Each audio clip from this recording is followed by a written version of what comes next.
Guys, good morning. Suroy ta sa farm dito sa likod ng park. So nata diri sa kuan ron, pinaka main nato. Nagkatol. Yan mga pagkain. May napier, may mulato. So sa karon bisita sa pagpa-harvest sa napier. So kinahanglan ma-clearing pud ni siya nga part kay para ato na pud mapakuan na pud ato na pud pahawanan ang kuan ang dress napier ato ipasurko ani napier nga part. Update ron.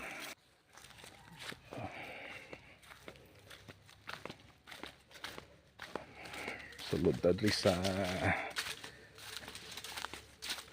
jungle area. Muni sa likod nga part natay kuan, natay part diri sa farm nga medyo lasang. May mga santol.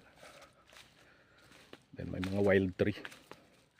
Og daghang kaong. Kani siya nga kuan no. Muni ginaabisan pud para kuan, para ginakuhaan og tuba. Mani siya nga part agi ta diri mga kuan pud ni siya nasa mga almost 2 hectares ni nga jungle area. Muni siya ang pagitan sa duha ka farm area.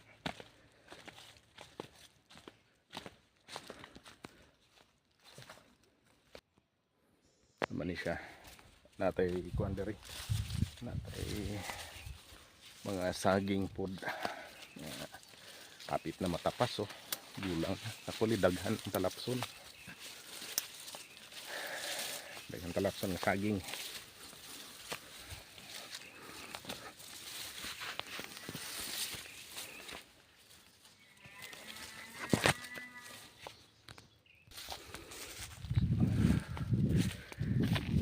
Mana ni ang area nga ato ang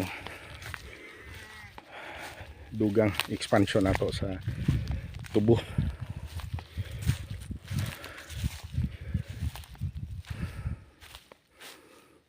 So natudlingan na ato gi pa upat kaagi tungod kay mabawra.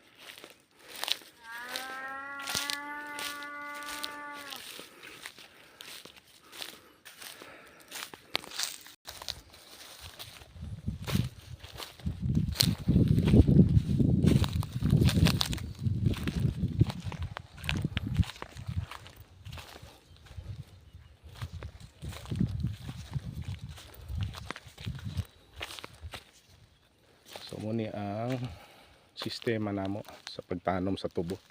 Gikan sa pag-harvest, paluta namo din amo itagtag. So gipadubol ra nato para mas baga siya. Pag manurok siya baga. Although mas ikit ang mata, ikit ang bulos sa ato variety. Mas ikit ang bulos, mas ikit pod ang kuan, mas ikit pod ang turok. Kay mas daghan ang iyahang kuan, mga nodes ng mata. So mo na proseso namo diri sa pagtanom og tubo. Mo update ra nya ta in kaso guys kung naa na pod tay mga add-ons na pod diri sa farm.